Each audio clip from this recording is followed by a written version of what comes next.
Alright, hello guys.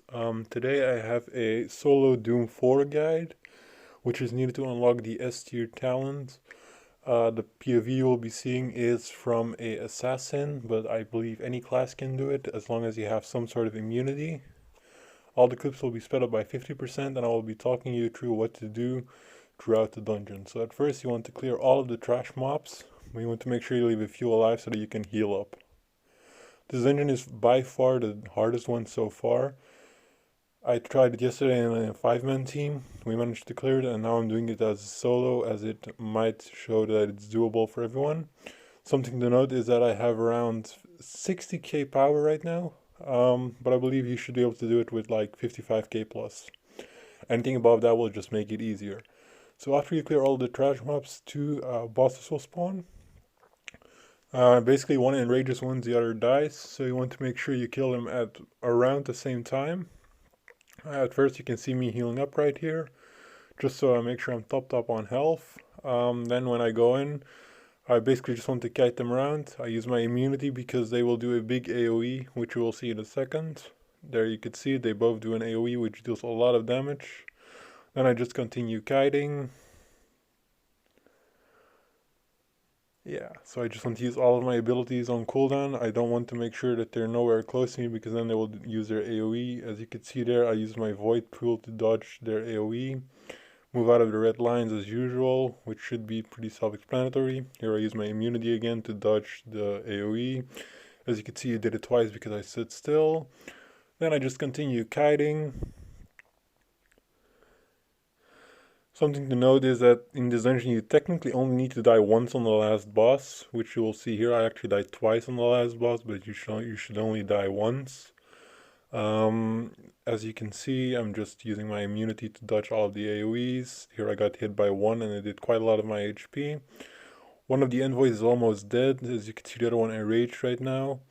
So now I'm on really low health.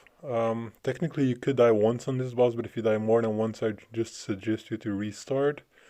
Something else you will notice is that I will not be claiming the prizes from the chests, as I've already done the first and second boss a few times trying to record this, as I wanted it to be as smooth as possible. It's not as easy as it always looks because it also took me 3 attempts to do this successfully. Here you just want to clear all of the trash mobs, shouldn't be a problem, you can just AoE them down. Yeah, it's relatively easily to clear. Other than that, it's only the boss that have a few one-shot mechanics or really difficult mechanics that you need to be aware of. Now you just have to sling her over, pull the part out of the wall and get up there. And then for the second boss, you'll see he has two, well, one-shot mechanics, I guess you could say, which will deal a lot of damage. One happens once he goes to X3 health and once when he goes to X1 health. So obviously you'll want to kite him around as well so you take minimal damage. As you can see, I'm being aware of when I can use my shield, which is my crystal immunity, my crystal coffin. I only want to use that once he drops to X3 health. As you can see, he's on X4 right now. So here I use it a bit prematurely as he's almost on X3. That's the one-shot mechanic. You want to make sure you don't get hit by that, as you will most likely die unless you're a Blade Master, but even then you will take way too much damage, which will allow you to die during the rest of the fight. So now you just want to continue kiting him, which should all be easy. You'll obviously take some damage, but you should still be able to survive this boss. This is by far the easiest boss. Here we drop to X1 health, so you just want to make sure you use your crystal coffin again to make sure you dodge the one-shot mechanic. Then just continue kiting. As you can see, I'm quite low on health, so I use my pool to dodge some more damage, waiting for my cooldowns. Here I killed the boss, so I want to pull all of these things out of the wall, which will allow me to go up. Now the third boss is by far the most difficult, but I'll show you how to do it. You have to die once when you're soloing. If you're in a team, you can actually do the mechanic where you do not have to die. But as I was doing it solo, I was guaranteed to die at least once. But due to some weird mechanic with the respawn timer, I actually died twice. So here you just want to jump up all the way to the top, and then you want to sling her over to the other side. And then there's another fun mini game in this dungeon where you have to cross the line with Woody. Basically, there are green and red stoplights which you have to cross, but I'll show you that in a second. So here's Woody.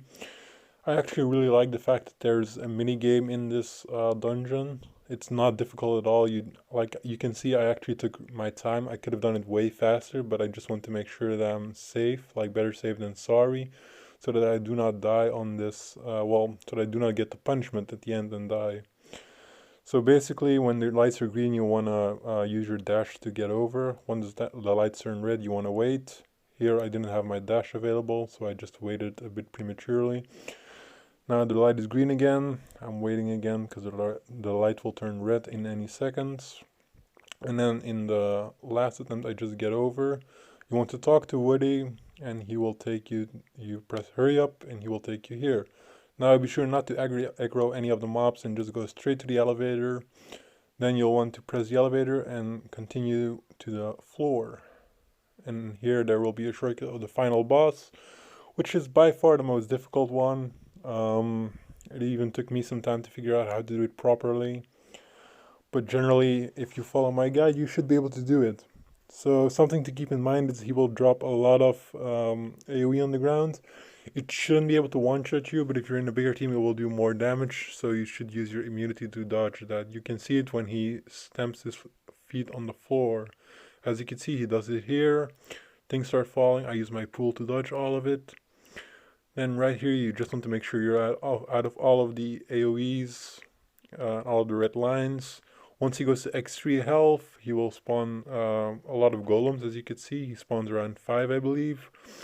In a team, you want to kill them, and you want to make sure that you kill all of them in time, as they will deal massive AoE. During this time, the boss is also invulnerable. So you just see me die right here. But for some reason, I had it on 9-second respawn. Normally, it's like 25 seconds or 15 seconds, which allows you to actually survive. Because as you can see, once it reaches max power, it will continue to drop the bombs. So here I actually die a second time. You want to make sure you wait until the golems disappear, because after a while they will just go away. As you can see here, they disappeared, so I respawn. Now, as the boss cannot attack me right here, I want to wait till I'm around full health before I go back in. And this will allow you to finish the boss fight. Something else to keep in mind, you want to keep your big burst for when he goes to X1 health, because then there will be a big shield that you have to break in around 30 seconds or 25 seconds. If you do not break it, you will get one shot again, meaning you lose another life. So as you can see, here I basically save all of my abilities till I'm at X1, because you'll want to break the shield. So yeah, here I just dodge the AoE again, make sure to get out of the red line. I just use my normal auto attacks and my low cooldown skills to get into X1, because that's when the shield will spawn. As you can see, the shield just spawned. You want to make sure you use everything you have, all of your bursts, to get this out as fast as possible. So you want to play around with your cooldowns, make sure you get this really fast. The protection shield just dropped, which is really nice. Now you can just finish off the boss. He will still drop boulders on you, which do quite a lot of damage. So if you can, just make sure to use your protection to make sure you do not get hit by them, as otherwise they might actually do a lot of damage to you. And if you're low on health, you might actually die. But anyways, this was the boss. I hope you enjoyed. Thank you all for watching. And if there's anything else you'd like to see from me, just let me know down below. Thanks guys, and see you next time.